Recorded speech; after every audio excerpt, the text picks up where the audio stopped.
Welcome back to World Health plus Social Good and Day 4 at the World Health Assembly in Geneva, Switzerland. I'm Christy Feig, the Director of Communications at the World Health Organization, and I'll be your host for the next hour. Now remember, the nice thing about the World Health Assembly is that the top health experts in the world come here. And because we're set up here in the heart of the Palais, we can snag them and talk to them about the topics that they are working on. Already, let's think back the past 3 days. Already, we have met some of the top experts in things like maternal, adolescent, and child health, nutrition, mental health in emergencies. We've talked about Ebola and how to build a strong health workforce. We've talked about air pollution and the development of the next round of the Sustainable Development Goals. This is the next round of the development agenda and how health feeds into there. It's been a very exciting time.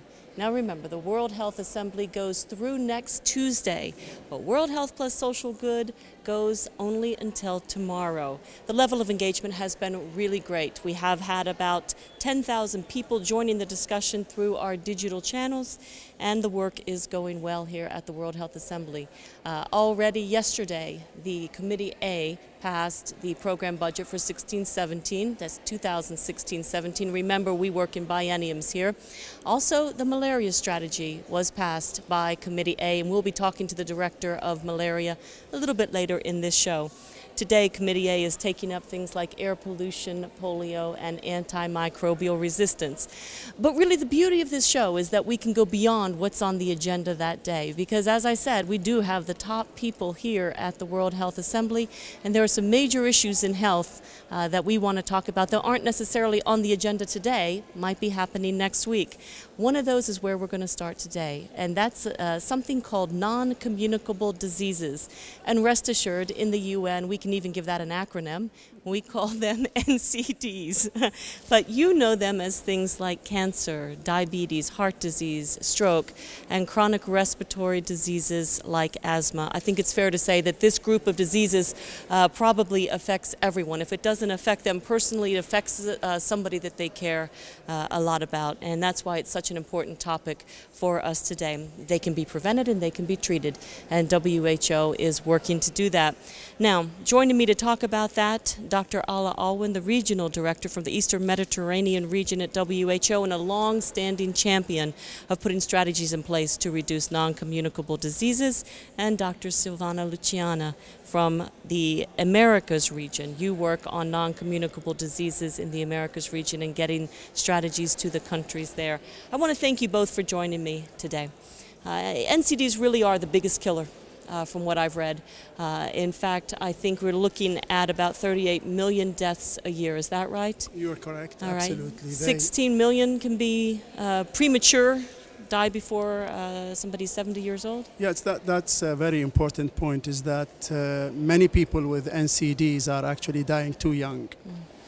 And premature death, premature disability due to non-communicable diseases is obviously of great socioeconomic importance, because NCDs today are not just a health problem, a major health problem, a leading cause of death, but they are also one of the most serious threats to socioeconomic development in the 21st century.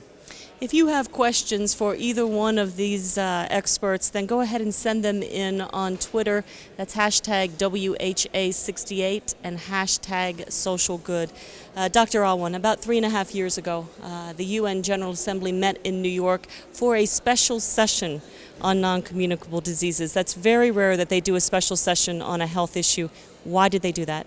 Well, you're absolutely correct, because this is the second time that the UN General Assembly addresses at the level of the heads of states and government a health issue. And the reason is because of the enormous socioeconomic impact of NCDs. So they are responsible for more than 63% of all deaths globally. And a great proportion of the deaths are actually premature, and they happen during the most productive period of people's life. And so these are also conditions that are very expensive to treat. They cause disabilities, and they cause, of course, loss of productivity. And so that is that's actually the reason why NCDs have moved from the World Health Assembly, and this is the annual meeting of Ministers of Health, to the General Assembly, because it's not just a health issue, it's much bigger than a health issue. All right, so explain to me then, we're trying to prevent premature deaths, reduce premature deaths.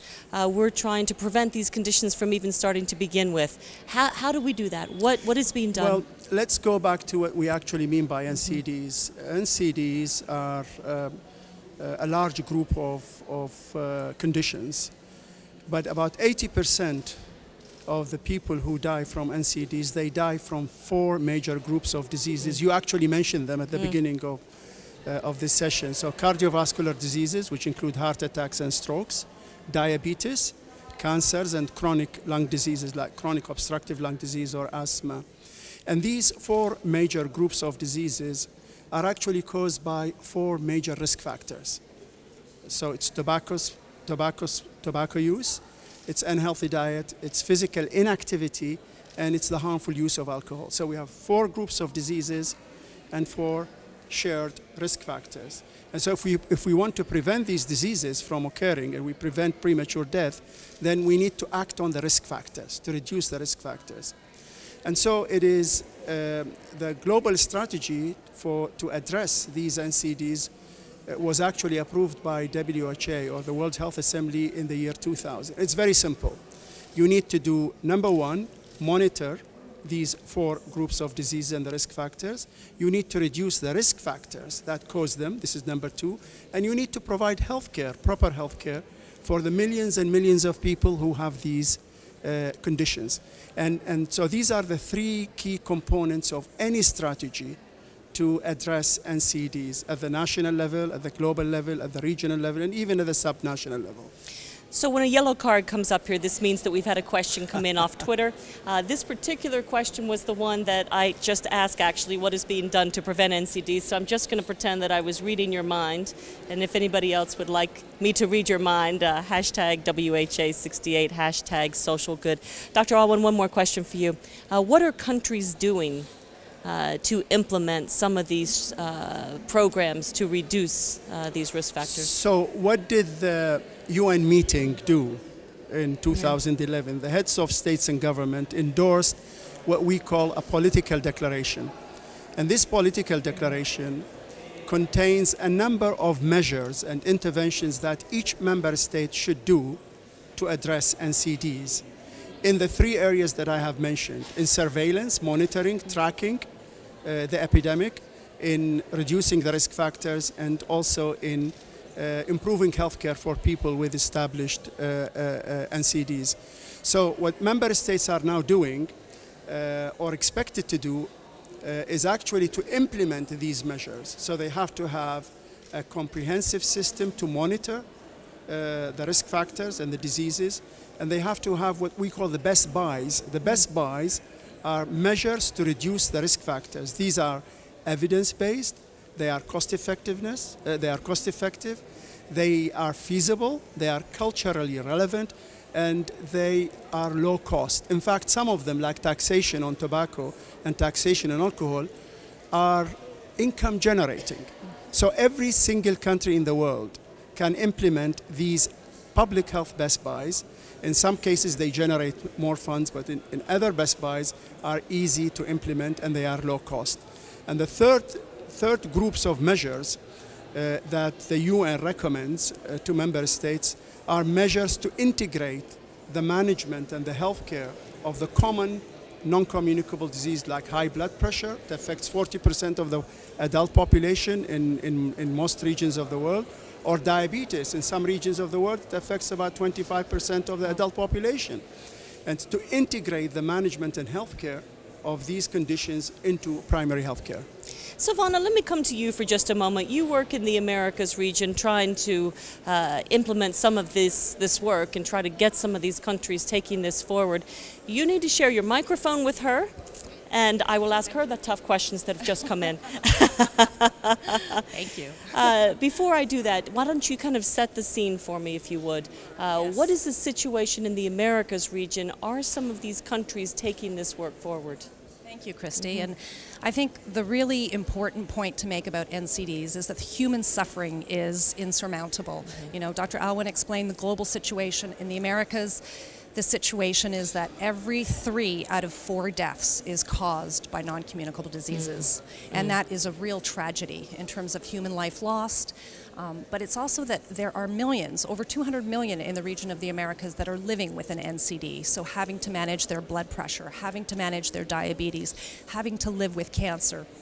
And there are millions more that are at high risk of developing in the future an NCD because they're smokers or because they don't follow a healthy pattern of life. And so the impact that this quantity of people who use the health services, the impact it's having on the health services is overwhelming in terms of the cost, impact in terms of productivity and loss to the economy, and it really is affecting the development of the countries in the Americas region, which are predominantly middle-income countries. And so we're really pleased that the political push to take this issue of NCDs to the United Nations in 2011 originated in our region with the Caribbean heads of state that convened a meeting and had a heads of state, so not with the ministries of health, but heads of state had a commitment to address NCDs across different sectors of government and take this to the highest level. Because there's a real recognition that although we know what to do, as Dr. Alwyn has described in terms of the WHO best buys, the how you do it is really going to require that political will and that political commitment. And I'm happy to say that in our region we have been able to sustain that level of political commitment and will since 2011 a high-level meeting. And almost all the countries in our region now have developed NCD plans, have put in place policies. So we've seen a lot of progress politically, but also in terms of strengthening their risk factor reduction policies and strengthening health services. I've got 2 questions that have come in from Twitter. I'm going to ask them together because we're running out of time. The first one you touched on just a moment ago, and that is, how has the increase in NCDs affected the region? And the second is, how can communications and health education help prevent chronic diseases? Can you take both of those for me? Sure, yeah. I'll start with the second one because I think it's a really critical point that communications and health education are critical to create this culture of wellness and healthy living and adopting healthy patterns of life. But it also goes with creating this social movement and this public demand for healthier environments, because we know that the real causes of non-communicable diseases are a result of globalization and urbanization and having, cheap, unhealthy foods available where it costs more to buy water than it does to, say, a sugary beverage. And so I think having a lot more communication messages to change behavior but also change those public policies that create the healthy environments is important. And then the first question around how has the rise in non-communicable diseases impacted, I think it is the growing number of people that use the health services, but it's also just a larger proportion of the population that are sick and not being able to contribute to the productive economy of a country. And I really want to draw attention to 2 important factors related to non-communicable diseases. The first is tobacco, because tobacco is clearly the single most important risk factor for all the non-communicable diseases.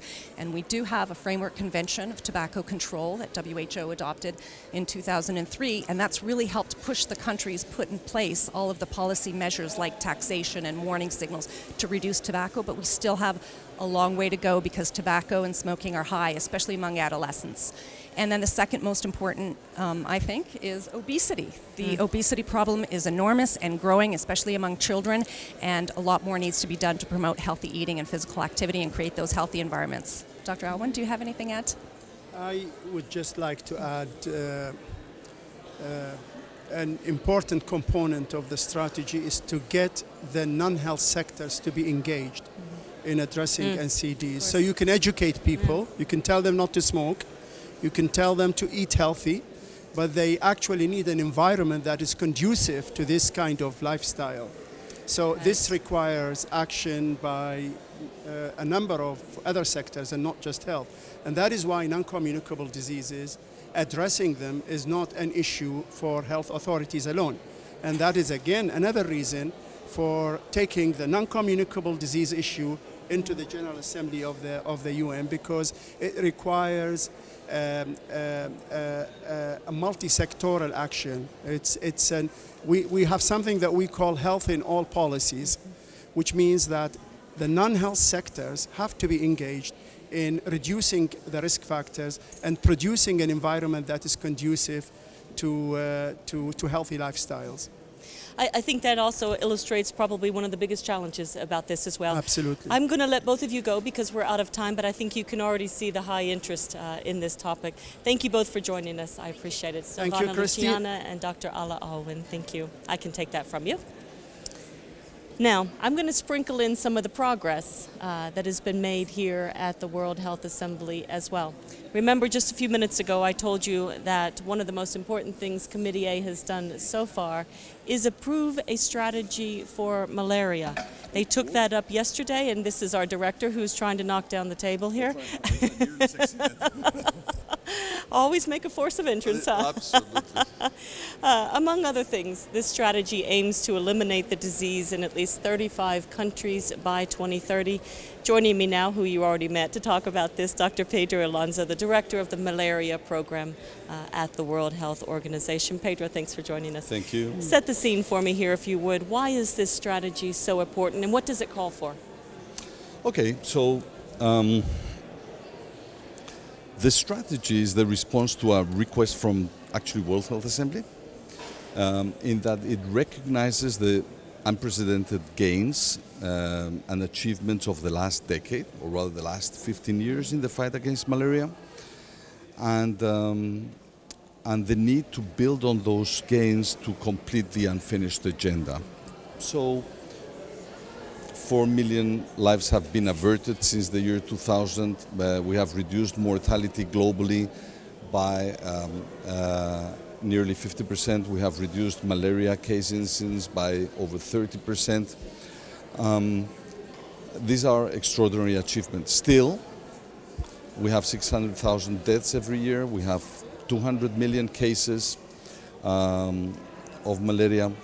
We still have 60 million cases that go undiagnosed and untreated, 15 million pregnant women that do not receive IPTP.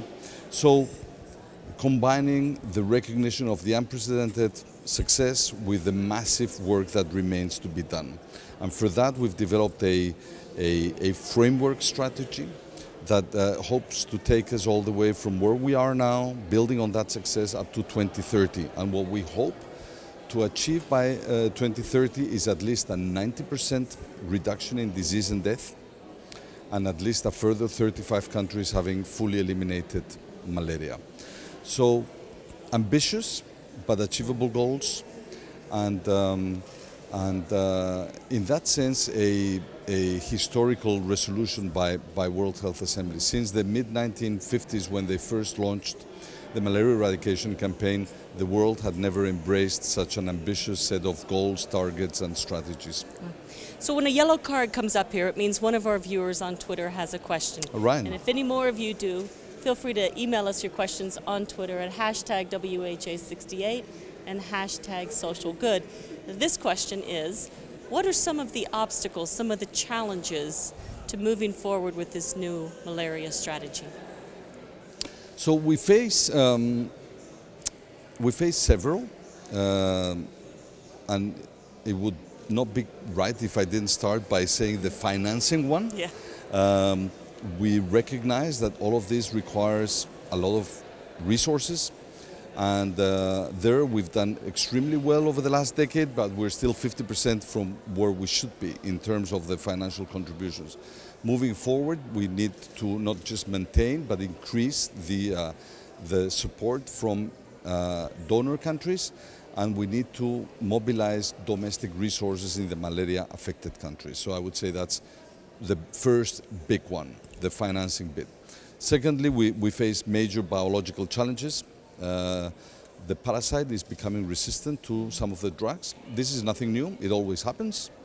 But we have some potentially very dangerous situations in some parts of the world, particularly in the greater Mekong sub-region, with parasites that may be becoming resistant to every single anti-malarial drug that we may have. All this does is we need to keep on investing in research and development to come up with the next generation of drugs that will keep us move forward. The same happens with the mosquitoes. Mosquitoes are becoming resistant to the insecticides, and This again represents a major risk. We could lose a lot of the gains achieved, and again calls for a renewed effort to manage insecticide resistance and come up with new active compounds that could potentially replace the existing ones. So financing, tools, and political commitment by partners and countries and communities to actually implement all of the tools we have. I suppose if it was easy, it would have already been done, right? Yeah. It is not easy, Not and at this all. organization knows very well. It is malaria eradication. The first malaria eradication attempt was the first major activity that the World Health Organization launched in 1955, soon after its creation. Is that right? So we've learned the hard way, and the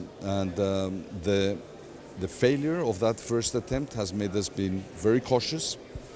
And it was only in the mid-1990s that the organization started, and the world in the broader sense, started taking on a renewed look at the fight against malaria. We've made great progress, and we therefore move forward in an ambitious way, but understanding the lessons of history, of which this organization has certainly learned that lesson. Let me ask you one last question very, very briefly. How does a strategy like this move from the World Health Assembly into the country level? Just Great very question. briefly.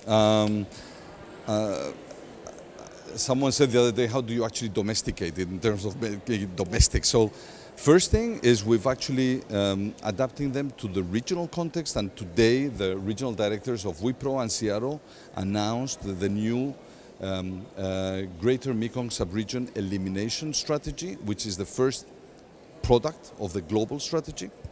From there, it will then translate into country programs. So this will be a cascade effect from the global to the regional to the country level. How do we take on the principles, the strategies, the frameworks to transform them into real actions at country level that can actually have the type of impact that we need to see? Terrific. I'm going to let you go there with that, Pedro. Thank you very much for coming by. pleasure. Very important work here, and congratulations. Thank you. I'll try to on the leave progress. without tripping on the table again. Very Thank good. you very much. Thank you, Pedro. Now, back to issues that are important in health and aren't on today's agenda at the World Health Assembly. Let's go to aging, something that we're all doing. In many countries, the proportion of people who are over the age of 60 is rising faster than any other group.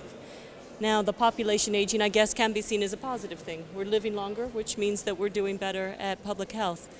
But there's certainly a lot of challenges that go along with that. I think getting older also has negative perceptions, doesn't it, John? And, you know, people are getting older, you get less able to move around, less able to have freedom of lifestyle, and sometimes even neglect. Joining me now to talk about aging populations and how WHO is working to help countries adapt to these aging communities. John Beard, who is our Director of Work on Aging at WHO. John, thanks for joining us. Kind of sum it up for me here, if you would. Outline the issue that we see in this new trend of aging populations. Okay, well, I think the best way to look at aging is from the positive. Is to realise that older populations are an incredible social resource. Older people contribute in many, many ways, whether it's in their family, in their community, or in the workforce. But for us at WHO, one of the key issues is that all of that is only possible if people can retain their health. And so what we're trying to emphasise now and into the future is the things that individuals can do and the things that society can do to make sure that, as far as possible, we all experience healthy ageing. And what are some of those things? Okay, well, there are things which each of us can do, and they're the obvious ones. We should stay physically active, we should eat a good diet, we should build relationships and maintain them so that if things go wrong, we've got somebody we can turn to. But there's also things that society can do, and they operate in two directions. One is for healthy, energetic older people. We need to break down the barriers which currently exist to their participating and contributing. So in many places there are laws that mandate retirement. There are laws that prevent people participating in various organisations, whether they're overt or not, that limit their potential, for example, to go to university or other forms of education. So we need to break down those barriers, but we also need to create an environment that's much more supportive of older people. We also, very broadly, in many parts of society, we tend to have negative views on ageing, and they can become self-reinforcing when we impose them on the older person. So what we want is for society to change the way it views ageing, and also to start providing the services and the infrastructure that's necessary to help people to experience healthy ageing. How do you change some of those attitudes? How do you help communities and society see the positives more than the negatives when it comes to aging? That's a good question. It's interesting, though, that when we look, when you ask people, their attitudes to their relatives who are old are generally very positive. But their attitudes to older people outside are much more negative, much more stereotyped. So we think of older people as frail, needing a walking stick, needing some assistance. Whereas in fact, in many parts of the world, a lot of older people are very active, very energetic, and contributing in many, many ways. So I think the more people see those more active models, the more they might broaden their perspectives. But at the same time, we mustn't forget that there will be frail and more vulnerable older people who will need some support. So we need to think positive, but we also need to make sure that we encompass the whole experience of older age. Now, if you have any questions for John, feel free to email them to us or send them to us on Twitter. That's hashtag WHA68, hashtag SocialGood. A moment ago, you were mentioning prevention, things that we can do to stay active longer as we age. You were talking about staying active, and you were also talking about social relationships and finding ways that you can stay active in the workforce longer. How important is that social connection? That's intriguing to me. It's very important, and it's important in many ways. First of all, if we experience adversity, it gives us a channel to turn to somebody for some help. It gives us somebody to share our adversity with, or maybe they can provide some direct support. But what we've also found is that the more relationships you have, the more you remain engaged with other people, the better it is for your health. So it's a two-way street. Actually having the relationships is also beneficial for you in less direct ways. And it's interesting when you look at well-being.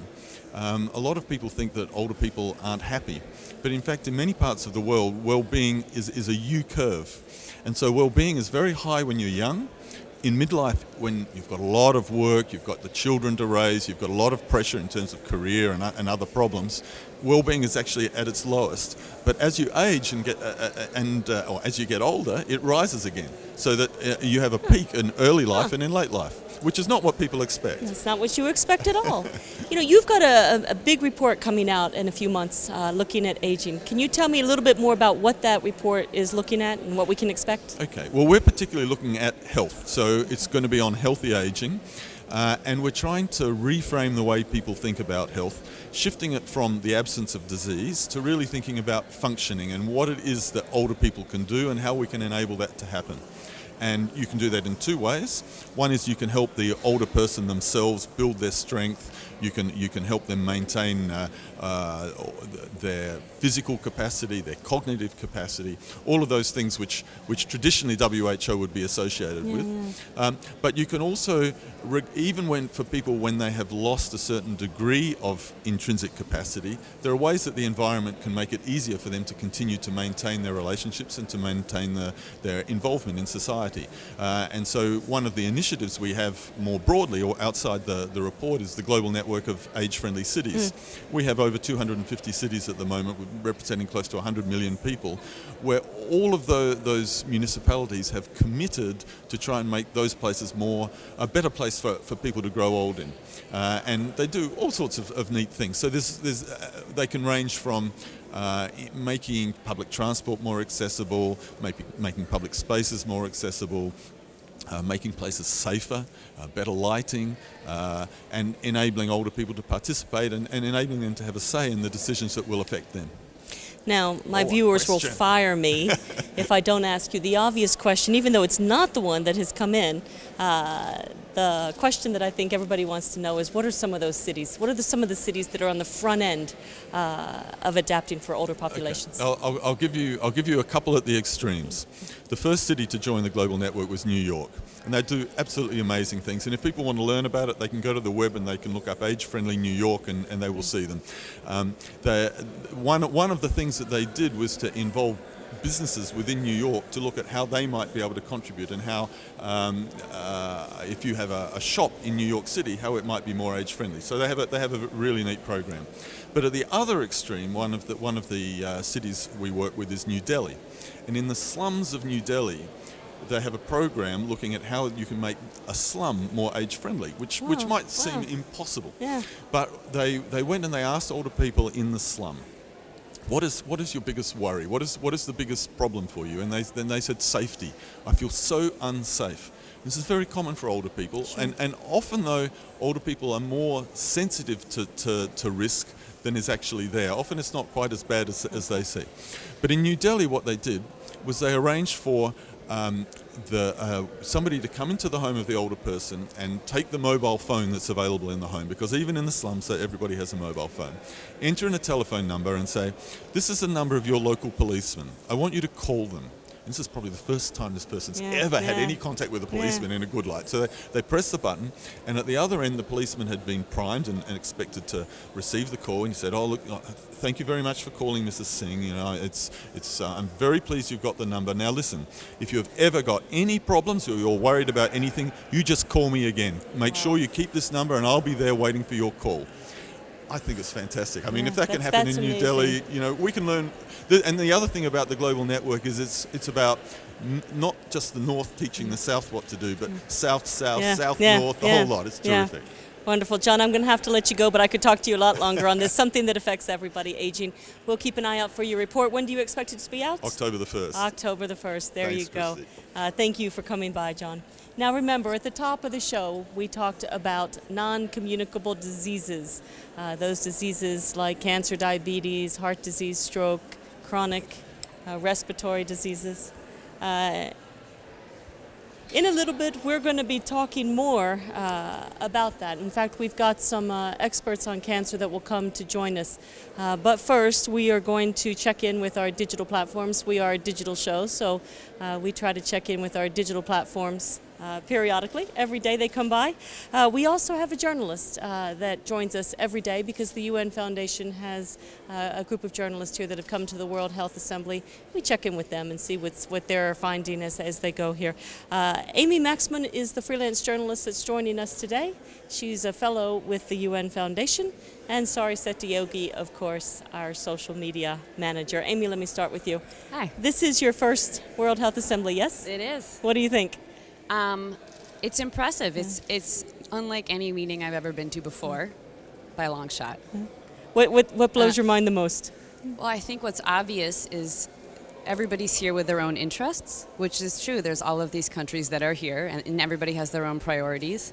And so I guess the World Health Organization has to somehow manage to hear everybody's voices. Yeah. That's different than most meetings. Yeah, it's the whole spectrum, isn't it? So it's chaotic, but of course it's chaotic, because there's a lot of ground to cover. There's a lot of people who all want to be heard. Yeah. Let me switch to you, Sari. What interesting projects are you working on today? I think the most interesting thing that we're talking about today is the awards. They're going to be given out in about 30 minutes in the main assembly hall. And it's interesting because it's given out to people or individuals, real people like you and me, who have seen health issues in their communities and working to improve them. Every year, about 4 or 5 are given out, and it's always very, very popular in the groups that win. And I think, it is very interesting because we're so used to with people working at the global stage. So it's really nice to see people are being recognized for what they're doing at the community level. Yeah, you actually get a connection where you see people, real people like you and me, making a difference, don't you? Exactly. One last question for you. On Twitter today, what have you got going on? Yeah, so we're halfway through the World Health Assembly. So we decided to do something fun. We launched a quiz on Twitter today. So check us out on Twitter, which is @WHO.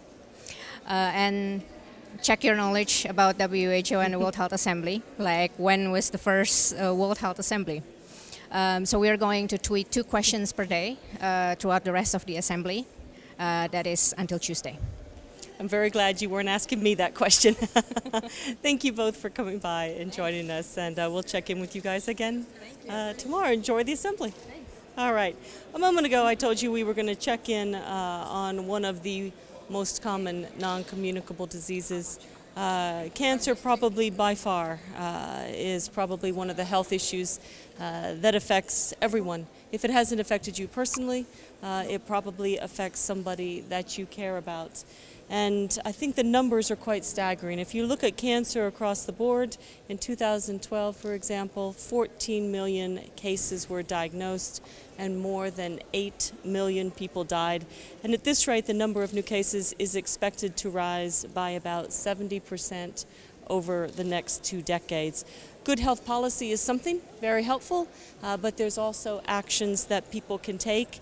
And joining me now to talk about this is Dr. Douglas Betcher, who is the Director for the Prevention of Non-Communicable Diseases at WHO, and Dr. Marlene Timmerman, who is back with us today, the Director of Reproductive Health at WHO. Douglas, let me start with you. What is the global situation of cancer?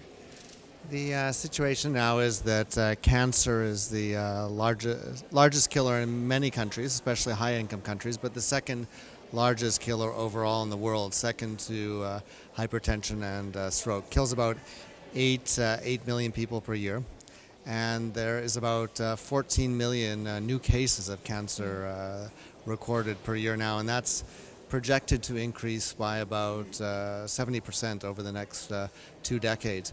And it's something that touches each and every one of our lives. Either we have suffered cancers ourselves, or we have family members or friends. And the good news is, and we'll speak more about that, is that probably up to a half of cancers can be prevented by actions that both individuals can take, but not only on their own. Governments and societies, whole of societies, have to take responsible actions too, and we can talk more about that. Yeah, do that for me if you would. Talk about what are some of the risk factors for cancer, and what can individuals, what can people do to reduce their chance? So some of the big risk factors, about accounting for about a third of all cancers, are the harmful triad of unhealthy diets, overweight and obesity, and sedentary lifestyles. Tobacco use. Tobacco use accounts for about 20% of all cancers in the world and 80% of lung cancers in the world. And when we look at, I was involved in an interesting project last year, a group of experts brought together by the International Agency for Research in Cancer. It's an organization that's part of WHO but has a certain degree of autonomy, sits in Lyon. And they brought together a number of experts for us to look at what individuals could do as well to prevent cancer. But again, not getting governments off the hook, because we don't want to fall prey to the mantras, the corrupt mantras of the tobacco companies, for example, that say it's all about individual choice, which is wrong. But some of the individual, they listed 12 different advice points, proof points that individuals could take action on.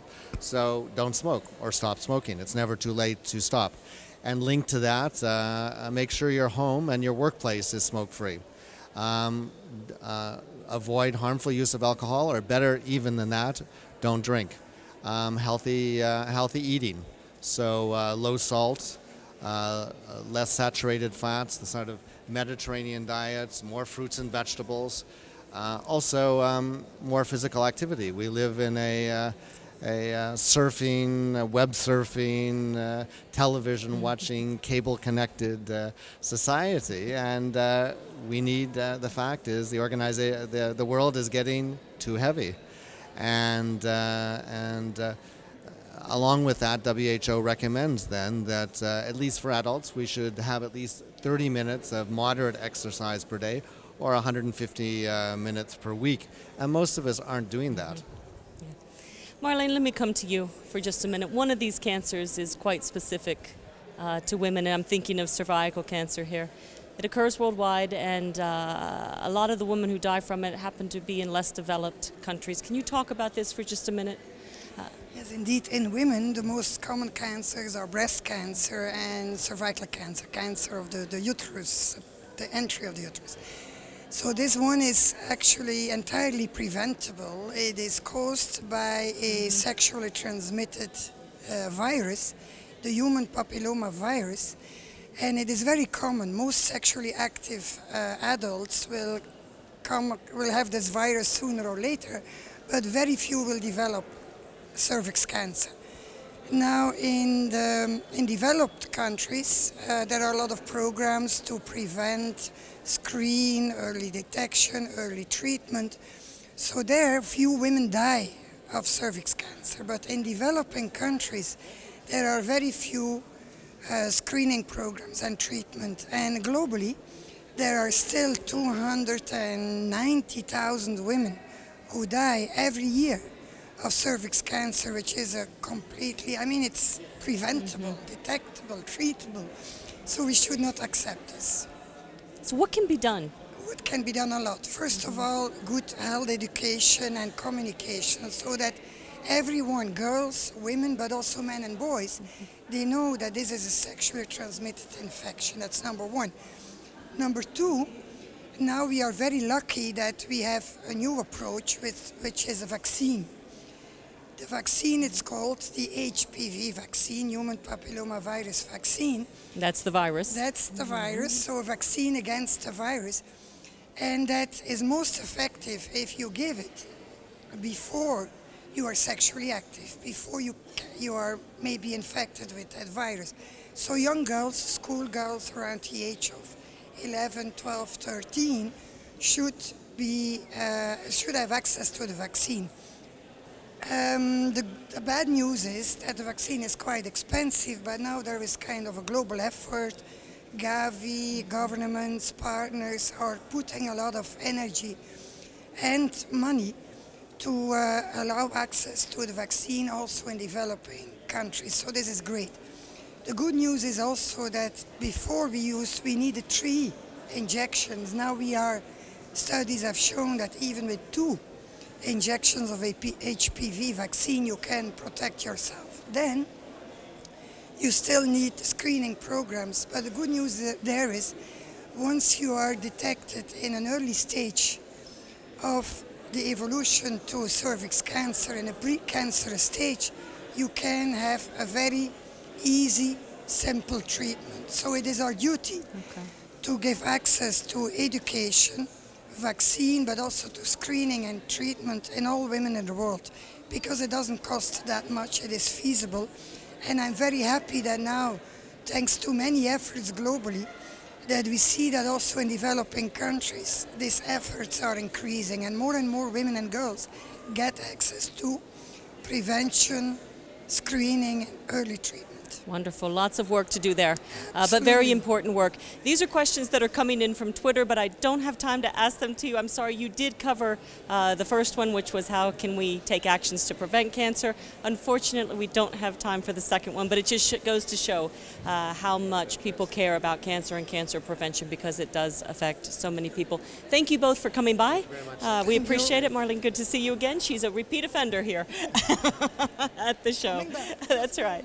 Now, just a moment ago, we were talking about how some real people like you and me are making a difference in public health in their communities, how they're giving voices to things that need to be talked about and need to be addressed, and they're not just waiting on the global policymakers to take action. Joining me now are some of these people. You get the microphone. Now, here's the tricky part, guys. I have identical twins on the set. And it needs to be said that my team will not tell me which one is which. Now, I'm an identical twin as well. So I'm going to do to them what I would want people to do to me, which is I'm going to give them questions together and let them fight over who's going to answer that. The twins are, and I know you probably hate being called twins because I hated that, Izuma and Bear Higazi. They are both medical students in Egypt and delegates here at the World Health Assembly. They've been working to build more support among young people in planning the next set of development goals, those sustainable development goals that we've talked about.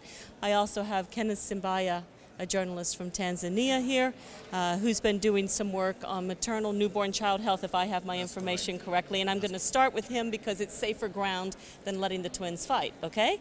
Let's start with you, Kenneth. Tell me about your work in Tanzania, if you would. Yeah, thank you.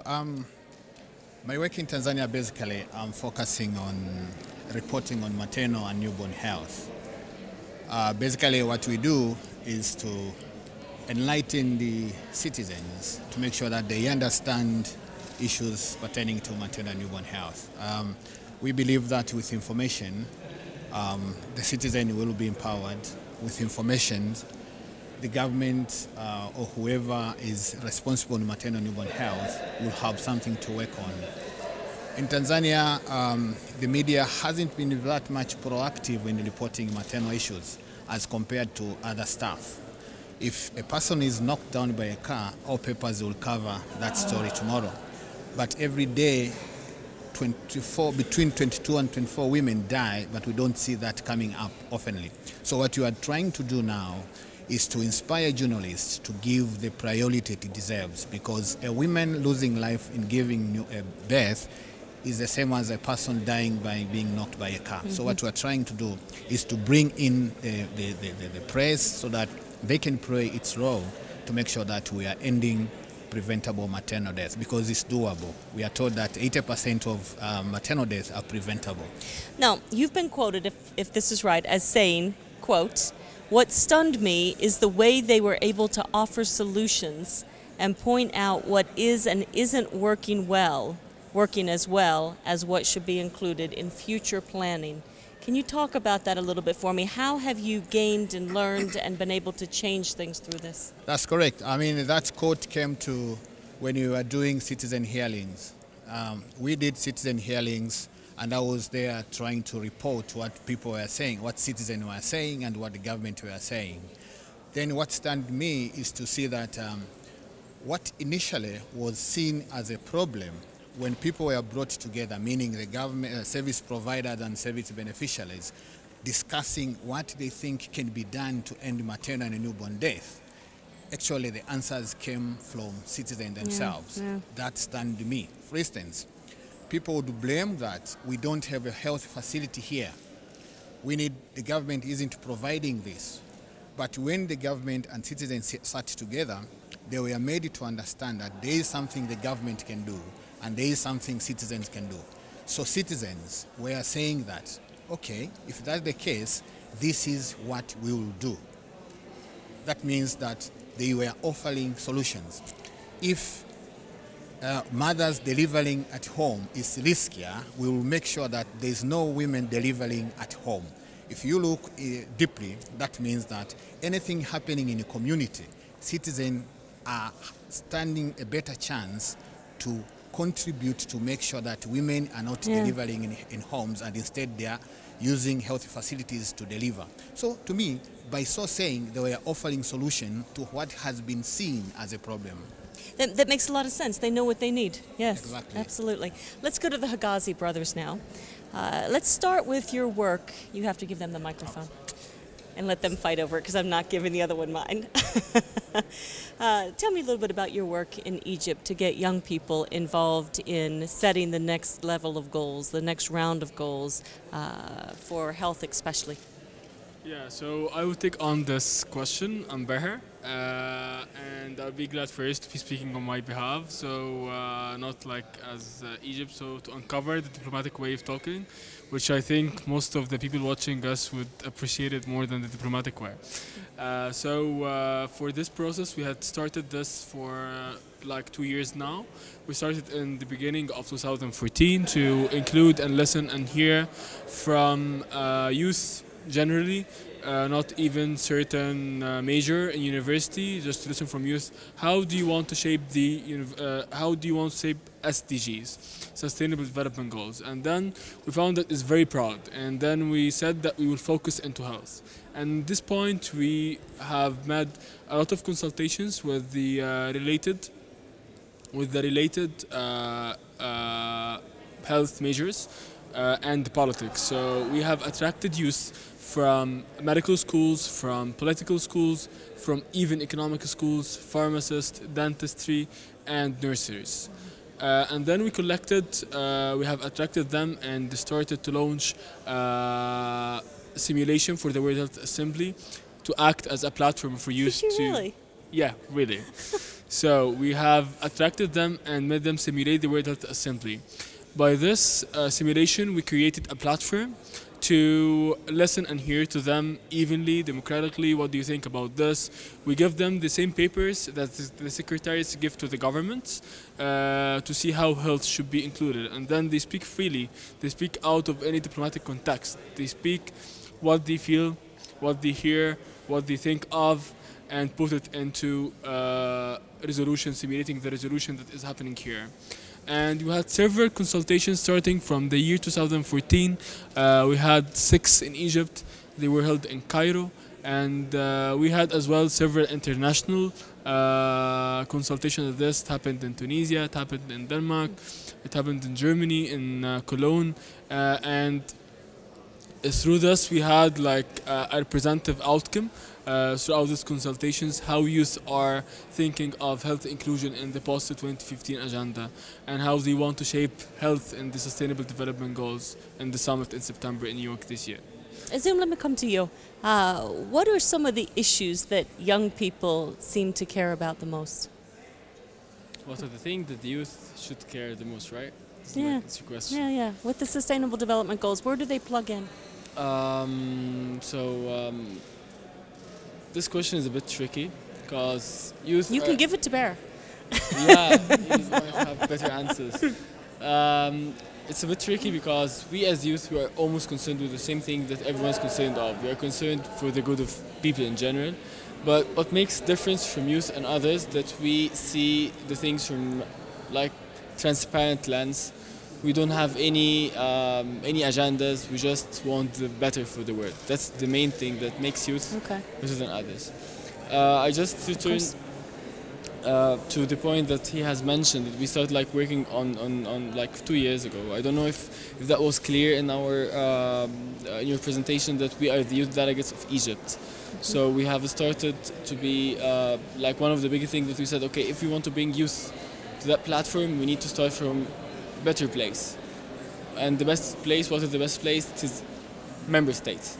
So we should be with the member states. And then we started, okay, it was a crazy idea to just be as engaged in the delegation itself and be speaking on Egypt's behalf, and just crazy idea. And then we started to gather all the people who can support us. We made an advocacy campaign for like 6 months just to have the idea tabled. And at that point, we were not sure whether this would happen or not, but we said, let's give it a chance. Youth should be engaged in that way, which is the best way, which is the optimum way. And then it worked. And when it worked, this gave us like the only thing that the only thing that we got, that even the government, when like you think that it's impossible, it is possible. They listen maybe after like several months, but they listen and they work. And it was for the first time in Africa and the Middle East. Yeah. So.